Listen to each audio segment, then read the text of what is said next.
जर घरामध्ये भाजीला काही नसेल ना, तर असं पाटवडी बनवून खायची. काय कमाल लागते म्हणून सांगू. खरंच चवीला अप्रतिम लागते. तुम्ही एकदा नक्की ट्राय करून पहा. तर ह्या रेसिपीसाठी लागणारं वाटण आपण सर्वात अगोदर पाहून घेऊया. तर वाटणामध्ये सर्व जे साहित्य आहे ना, ते मी अगोदरच भाजून घेतलेलं आहे. तर सुकं खोबरं घेतलेलं आहे, कांदा, टोमॅटो, तीळ, धने, त्याचबरोबर आलं, लसूण आणि कोथिंबीर घेतलेलं आहे.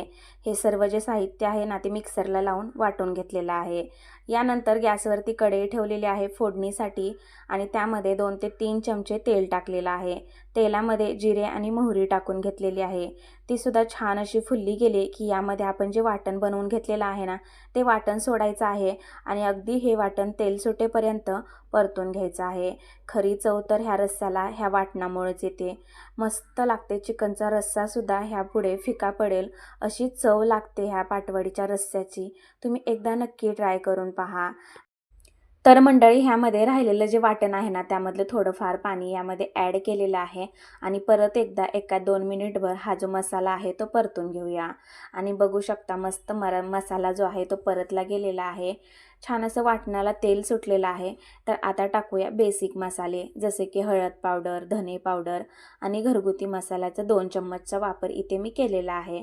आता ह्याचं जे तिखटचं जे प्रमाण आहे ते तुमच्या आवडीनुसार तुम्ही कमी किंवा जास्त करू शकता.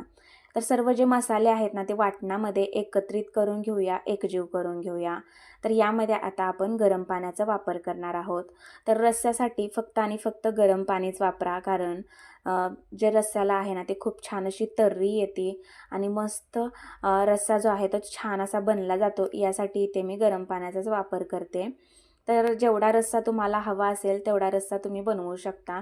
तर माझ्या आवश्यकतेनुसार इथे मी रस्सा एवढा बनवलेला आहे. यामध्ये चवीनुसार मीठसुद्धा ॲड करून घेतलेलं आहे. आता काय करूया, गॅसची बारीक फ्लेम करूया आणि तोपर्यंत ह्या ज्या वड्या आहेत ना, तर त्या कापून घेऊया. ह्या पूर्ण वड्याची जी डिटेल रेसिपी आहे ना, ती मी माझ्या यूट्यूब चॅनलवरती ऑलरेडी अपलोड केलेली आहे. तर तुम्ही तिथे जाऊन पाहू शकता. मस्तच वड्या जशा तुम्हाला हव्या असतील ना, बारीक किंवा मोठ्या, त्या तुम्ही कापू शकता. तर इथे मी अशा प्रकारच्या वड्या ज्या आहेत ना, त्या कापून घेतलेल्या आहेत.